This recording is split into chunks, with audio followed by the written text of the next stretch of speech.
Assalamualaikum warahmatullahi wabarakatuh. Saya Muhammad Romdon. Dalam kesempatan yang berbahagia ini, mari kita sama-sama belajar tentang pelajaran pendidikan agama Islam. Ya, materi pertama untuk kelas 11. Kita akan belajar membiasakan diri kita berpikir kritis dan semangat mencintai iptek. Yang mana kita akan mentelaah surat Al-Imran ayat 190 dan 191. Tujuan pembelajaran yang pertama adalah siswa-siswi diharapkan bisa membaca Al-Quran surat Al-Imran khususnya ayat 190 dan ayat 191 dengan tartil. Yang kedua, siswa mempresentasikan tentang ayat tersebut, ya, tentang berpikir kritis dan semangat mencintai ilmu pengetahuan dan teknologi. Kemudian yang ketiga, meyakini bahwa berpikir kritis dan semangat mencintai ilmu pengetahuan dan teknologi adalah perintah agama, yakni agama Islam, ya. Kemudian yang keempat, membiasakan rasa ingin tahu, berpikir kritis, kreatif dan adaptif terhadap perkembangan ilmu pengetahuan dan teknologi.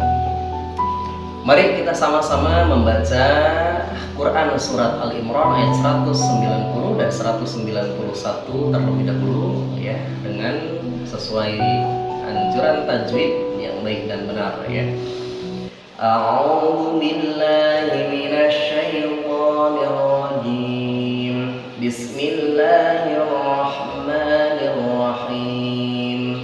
Inna fi khalqis samawati wal ardi wa ikhtilafil laili wan nahari laayatin liulil albab alladzina yadhkuruna Allaha qiyaman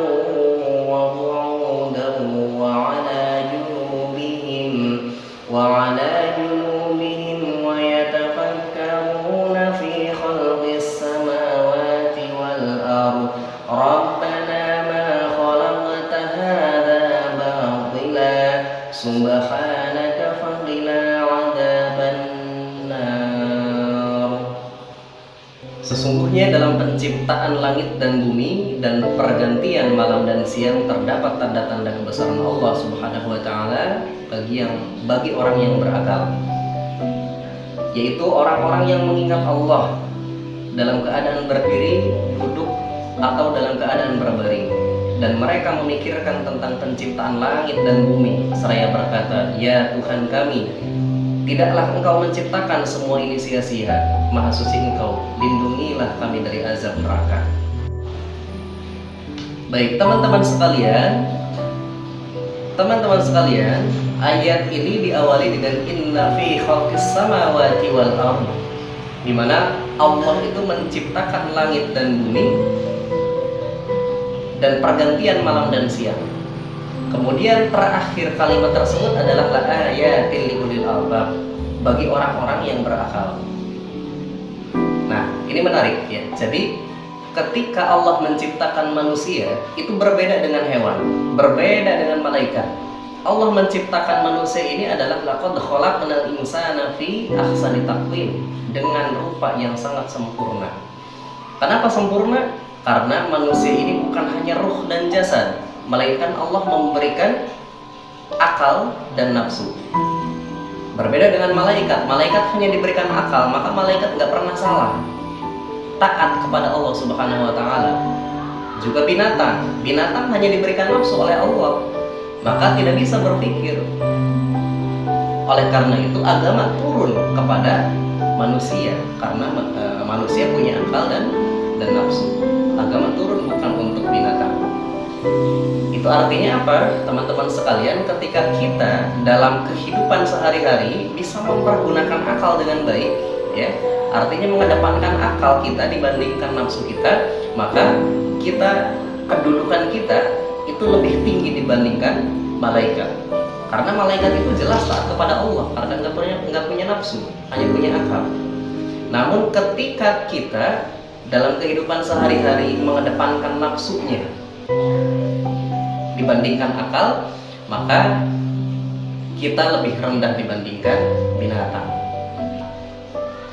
Orang-orang yang berakal pasti memperhatikan ciptaan Allah, segala yang diciptakan oleh Allah Subhanahu wa taala, ya. Kemudian ketika kita sudah mentelaah, ya, Di ayat selanjutnya, alladzina yadhkurunallaha qiyaman wa qu'udan wa 'ala junubihim. Pasti orang tersebut akan mengingat apa? Mengingat kepada Allah Subhanahu wa taala, baik itu sambil berdiri, sambil duduk ataupun sambil berbaring. Karena apa? Karena yang dilihat adalah ciptaan Allah, tentu saja selalu hati kita berzikir kepada Allah Subhanahu wa taala. Kemudian di akhir kalimatnya adalah Rabbana ma khalaqta hadza batila subhanaka faqina 'adzabannar. Ya Tuhan kami, tidaklah Engkau menciptakan semua ini sia-sia. Maha suci Engkau, lindungilah kami dari azab api neraka.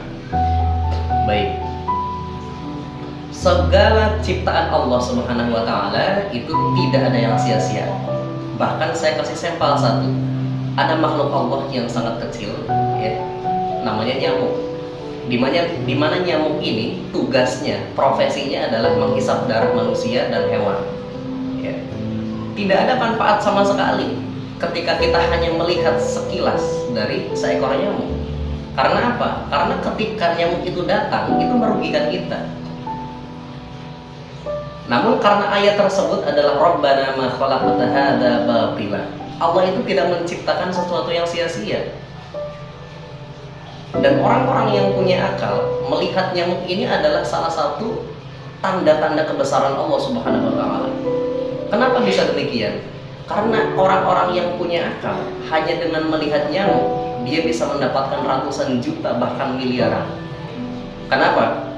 Karena mereka bisa menciptakan obat nyamuk, bisa menciptakan sopel, ya,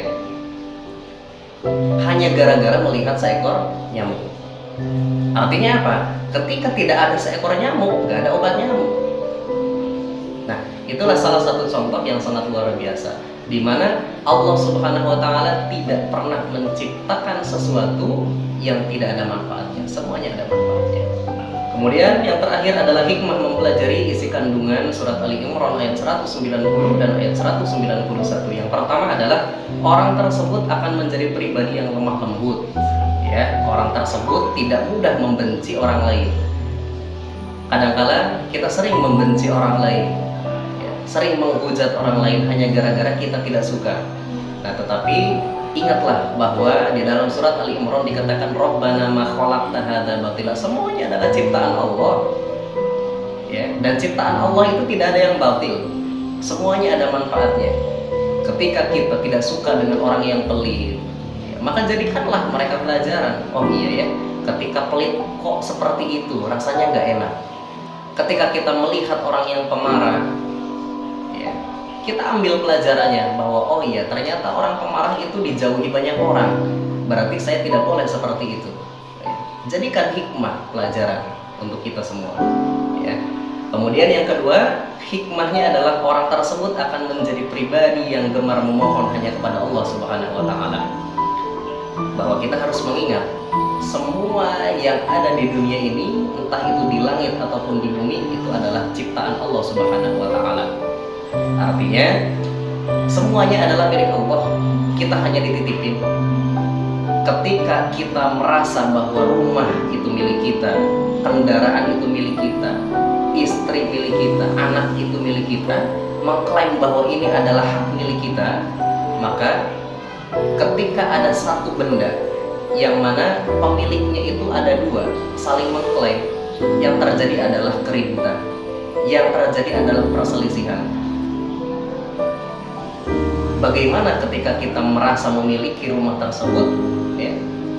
Bagaimana rasanya ketika kita memiliki diri kita sendiri dan keluarga kita sendiri, sementara itu adalah milik Allah Subhanahu wa taala, maka dalam setiap hari kita pun akan berselisih dengan Allah Subhanahu wa taala, sang pencipta makhluk.